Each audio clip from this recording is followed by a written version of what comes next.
Well, good morning.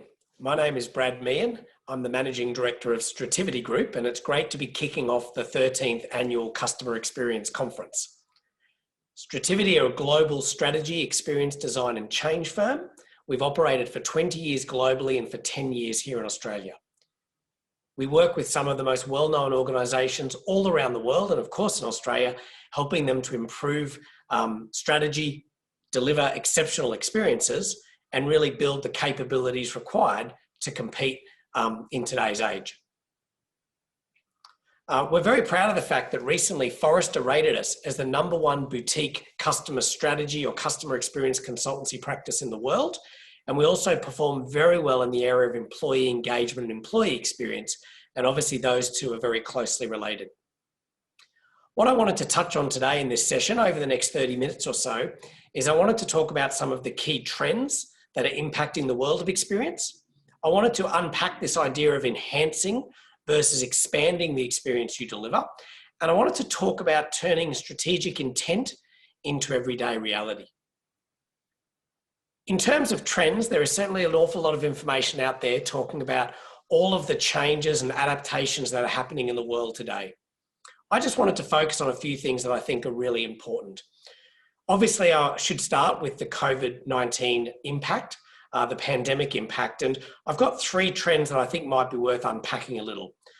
The first one is the ability to quickly redesign experiences and journeys to include contactless engagement and also fully digitize the experience has really separated leaders from laggards in this age. As the pandemic was first impacting Australia, it was noticeable how some organisations adapted very quickly.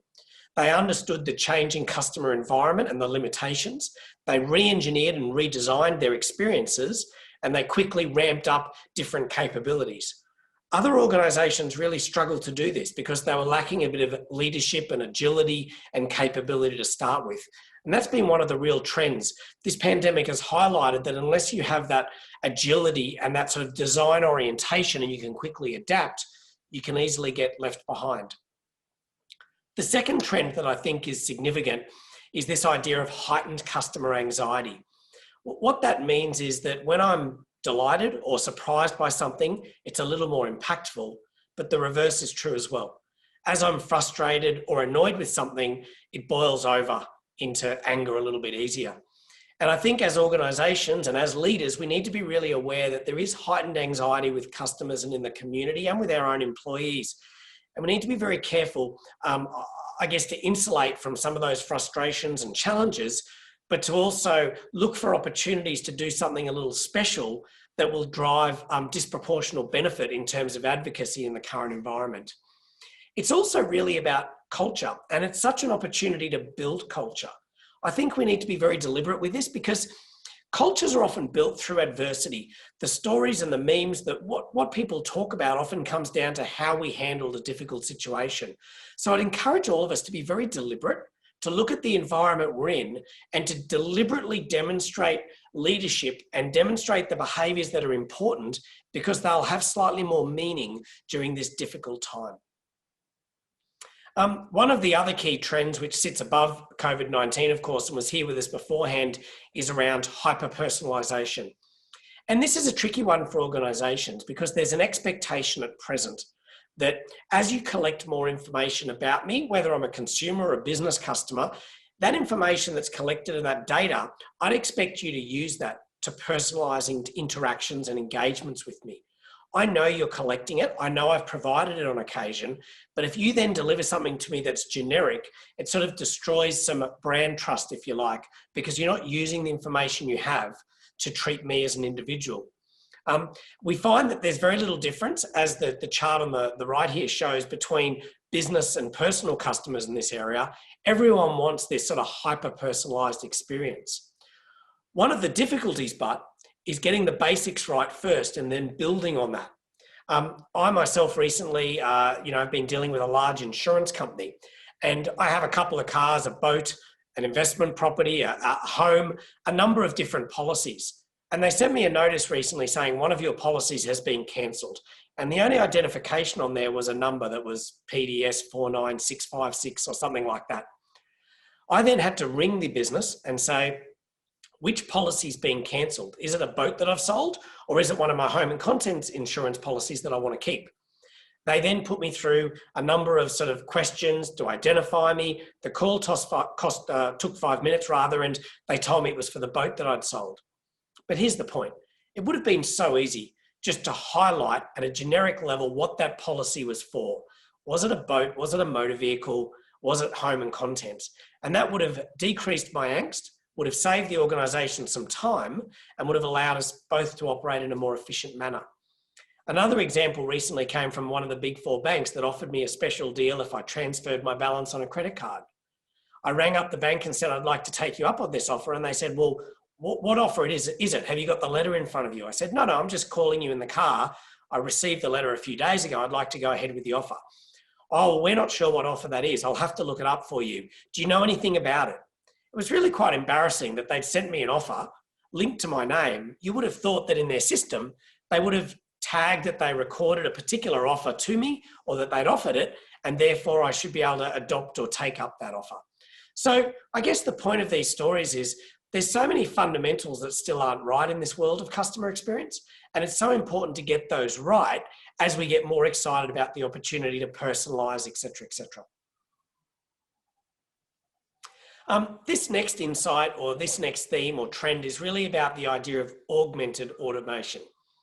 So with robotic process automation, machine learning and artificial intelligence, these are great for routine tasks with limited variation. Obviously AI pushes it a bit further, but especially those first two. But I think the trend is going to be to triage using these technologies, but jump in very quickly if escalation is required. The idea of an augmented experience means that I'm engaging with a system initially, but the second I express some frustration or say something that's a bit unique, a human jumps straight in and says, let me jump in and see if I can help with that. And I think this idea of augmenting automation with personalization and human intervention is going to be one of the significant trends over the next few years in this world of customer experience. And it's going to have quite an impact on advocacy as more and more organizations look to pull cost out by automating, but many customers feel frustrated and annoyed that they can't get the answers that they need. One of the other research reports that has come out recently just highlighted how most tech investment in the Australian market is geared towards delivering better experience. But what surprises me is it's still often a CEO or a CIO who's driving that investment envelope. And I think what we're going to see over the next couple of years is chief customer officers and CX leaders playing more of a role in driving technology investment. The way I think about it is we identify our strategy and our opportunities. We design the experience we want to deliver and the value proposition, the capabilities we need so that we can go to market and capture the value that's available.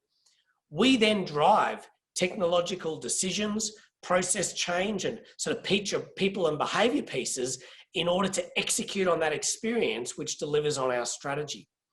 If you think about it like that, it wouldn't be strange for the CCO to be driving all of the technological investment.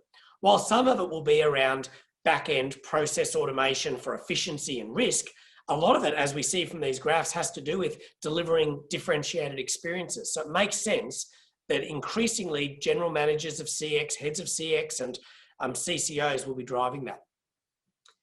The last trend that I think is really becoming prevalent is this idea of a deeper concept of customer centricity. So imagine strategic decisions around acquisition, not being made based on cost out benefit, but being made based on a deep understanding of customer. If we're intimately familiar with what our customers value and what they need, we can start strategically to acquire businesses and to bolt on capability to execute and deliver that value to those customers. And that's a little different to how most companies have handled acquisition and growth over the last number of years, where they've generally run the numbers out and looked at synergies and pulling cost out. The other thing that I think is going to happen over time is the idea of customer centricity being more deeply embedded in financial analysis and accounting. So not all revenue is equal. There is a massive difference between fee revenue, where I'm disappointed to have to pay, and revenue that I pay happily because I feel there was a fair value exchange. I think what's going to happen over the next few years is CFOs and financial analysts are really going to start to appreciate this. And you're going to see a new realm of accounting where we start to look at sort of customer-centric revenue, value accretive revenue, versus revenue that's driven by fees or from dissatisfied customers who are far less likely to engage and advocate. And that's a very important nuance, I think, that's going to become more prevalent over the next few years. So there's a few of the key trends that I think will impact all of us. I now wanted to talk a bit about the difference between enhancing an experience and expanding an experience. And this really comes down to how strategically we think about customer strategy and CX. So for many of us, we have a base level experience that happens in our organization. We have a number of products and services we deliver through a variety of channels and different distribution networks. Most of our work is centered on enhancing that experience. That's going to involve decreasing pain points, improving efficiency, decreasing effort, and making things slightly better, easier for customers, perhaps more brand aligned. And in some instances, that will give us some minor competitive advantage. But the biggest opportunity I see in the world of customer experience over the next few years is this idea of enhancing, or not enhancing, but expanding the experience. If I deeply understand the context of my market, I understand capability, and I understand and empathize with different types of customers and their challenges and struggles, I'm able to craft new offerings that are complementary to my current experience that give us the ability to expand our revenue footprint, to grow into new markets. And getting this balance right is so important for chief customer officers. How much of our time are we going to spend enhancing the experience and pulling pain out, improving efficiency, versus really expanding and taking quite a strategic lens and looking for growth and opportunity? Many of us are just flat out renovating our house. We're fixing things constantly and we're adding new parts of the house so that things are slightly better. And we know what this looks like. There's generally a bit of a path we follow where we understand insights that relate to the experience from different types of customers and from key stakeholders. We map out the journey and we identify improvement opportunities, largely by looking at the gap between importance and performance. We might then design the target experience. We might have a think about different parts of the journey, different episodes, and what it looks like when we nail that experience. But in an increasingly complex and data-rich world where ambiguity is everywhere, is this enough? Is the idea of mapping and prioritizing improvements and sort of providing visibility on where we're going enough to create maximum value? Or do we rather need to spend time deliberately exploring for new opportunities, understanding our customers at a deeper level so that opportunities present themselves that align with our capability set? So a key question for us all is, where does CX stop and start? Where does it become strategy and where does it become innovation? I think it really depends. It depends on your unique market context. It depends on the mindset of leadership, the growth orientation versus more of an operational focus. And it also depends on the base level experience. If your brand is struggling to deliver high quality and consistent experiences now, then obviously it makes sense to focus there. But as you start to improve quality and consistency, it's important not just to keep incrementally improving, but to dedicate some resources and time to exploring the world of customer frustrations and the broader ecosystem to identify opportunities. It also really depends on you. To be candid, a lot of this is how we speak. If we're sitting at an executive level and we're constantly talking about pain points, complaints, and experience improvements, then our peers see us as focusing in that area. And strategy and innovation can often happen on the side and feed into experience.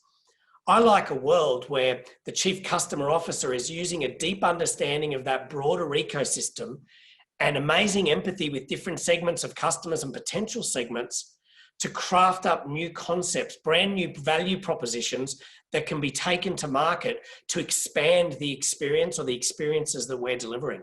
So the more we speak with a strategic mindset, with a focus on value creation and growth, and the more we balance our activities around enhancement and expansion, the more credibility and engagement we tend to get with our executive peers and the more support to do this very exciting work.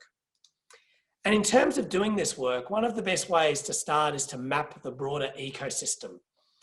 Journey mapping is fantastic if you want to fix an experience and understand it more deeply.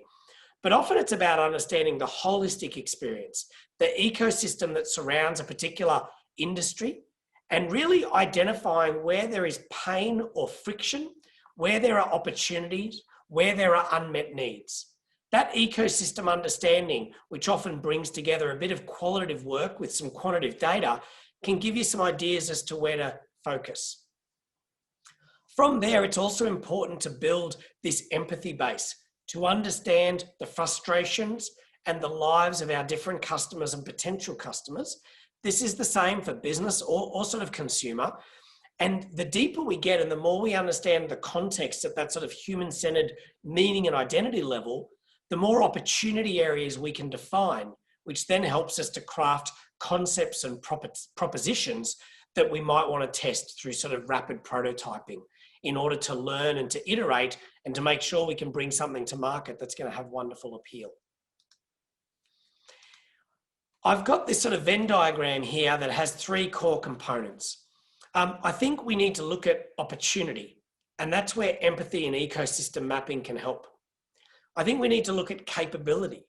This is our own resources and our own strengths as an organisation. And the last one up top is intent. It's really about leadership intent and the palatability of doing this type of work. If you do look at opportunity, capability, and intent, and you find something in that sweet spot, it's usually a great indication that we could really make a difference here and that the organisation would have the willingness, the appetite, and also the ability to execute. Moving from strategic intent to everyday reality is the last topic I wanted to cover in this session. Many of us have done some amazing work to build an idea of the future experience that we might want to deliver. And in many instances, there's complex information, there's a robust evidence set, and there might be sort of a storyboard like the one here that articulates the target state experience that we're trying to deliver for a particular customer, usually quite an omni-channel experience that will meet their needs and differentiate our brand into the future. I've seen many great design projects not deliver any value.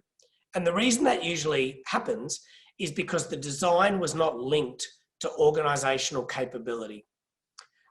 Some advice I would provide is every time we sort of put our effort into designing the future state, co-creating something that could give us advantage, let's put just as much time into looking at our current capability set to identify how close or far away we are from executing it.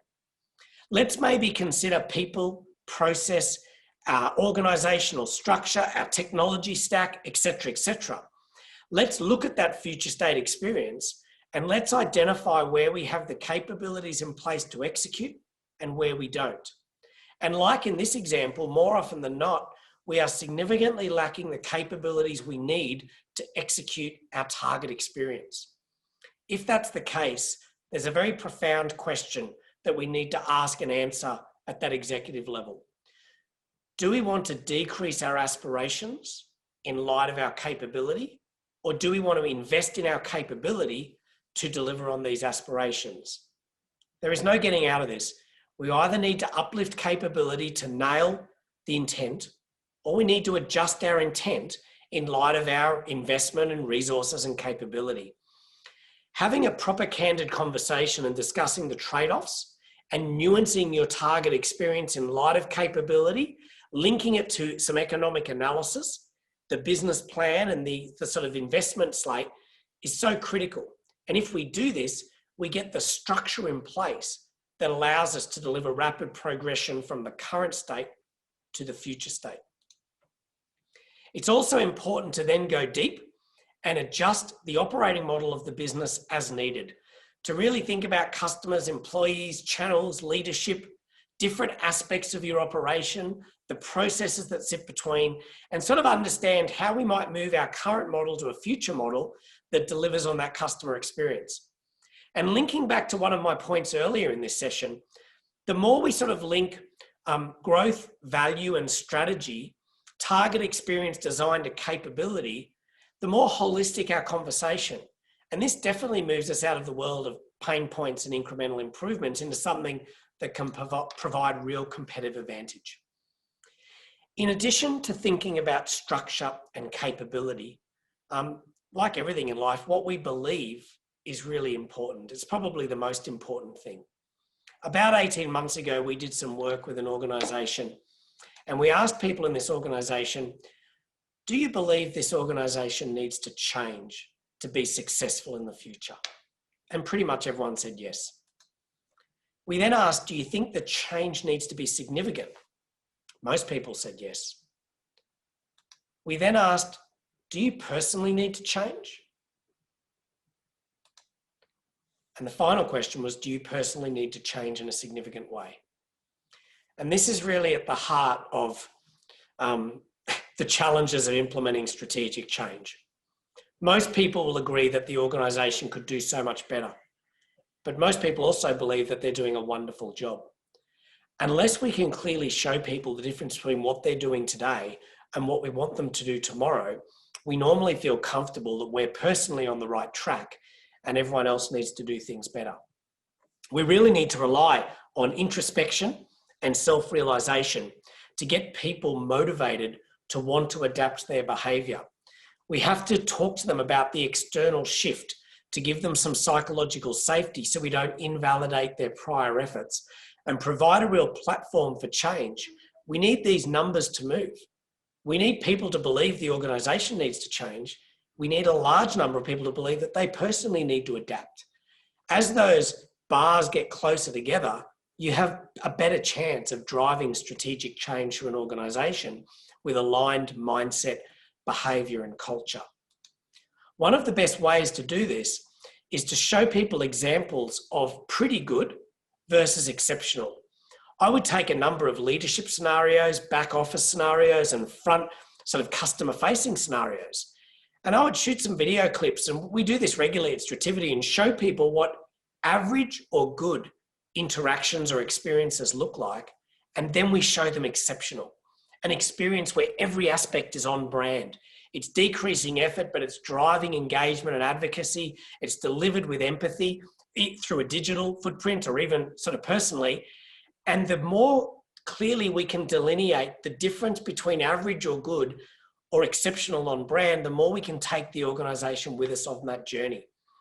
And if we're designing experiences well, if we're using empathy and ecosystem understanding to do that, if we're factoring in those key CX trends like I talked about at the start, if we're adjusting people's beliefs and helping them to take responsibility and accountability for adjusted behaviour, we're well on our way to delivering experiences that create a lot of strategic value.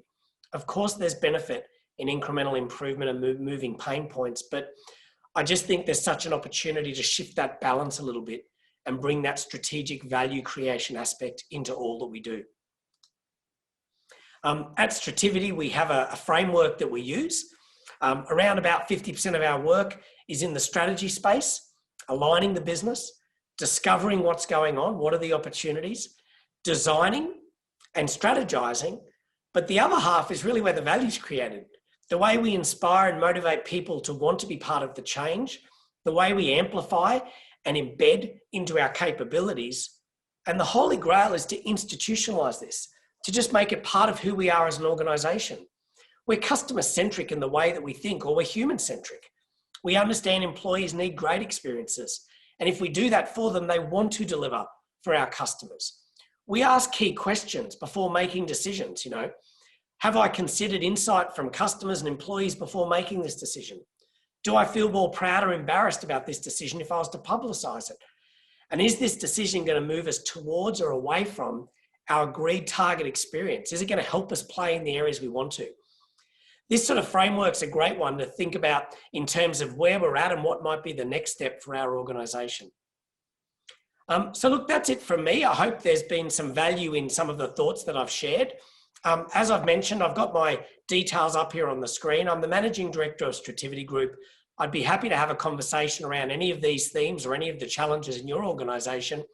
And I also wanted to highlight, we run a great group called CXO Board, where we have a number of senior executives in experience-orientated roles who get together regularly to talk about best practice, to unpack global case studies, and really to learn off each other. And if you'd like to be part of that group, just Google CXO Board and there's some more information on that. But look, thank you so much for giving me some time. I hope there was some value in what I shared, and I really hope you get great enjoyment out of the rest of the conference.